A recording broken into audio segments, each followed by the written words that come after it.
இன்று ரஷ்யாவின் கிழக்கு பகுதியான கம்சட்கா தீபகற்பம் அருகே 8.7 ரிக்டர் அளவில் சக்தி வாய்ந்த நிலநடுக்கம் ஏற்பட்டது.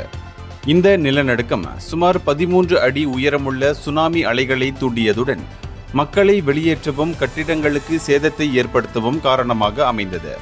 கம்சட்கா ஆளுநர் விளாடிமிர் சொலாடோவ் இது கடந்த பல தசாப்தங்களில் ஏற்பட்ட மிக சக்தி வாய்ந்த நிலநடுக்கம் என்று விவரித்தார். இருப்பினும் எந்தவிதமான உயிருடற் சேதமும் பதிவாகவில்லை என்றும் மேலும் ஒரு மழலையர் பள்ளி சேதமடைந்துள்ளது என்றும் அவர் தெரிவித்தார்.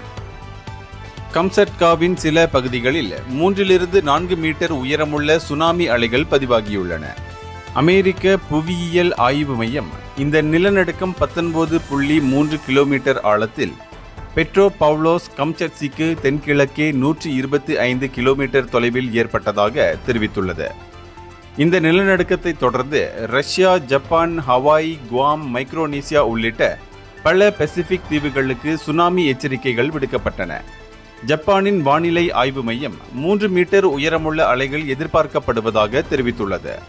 இதனிடையே இந்த பிராந்தியம் அடிக்கடி நில அதிர்வு நடவடிக்கைகளுக்கு பெயர் பெற்ற பசிபிக் நெருப்பு வளைய பகுதியில் அமைந்துள்ளது குறிப்பிடத்தக்கது.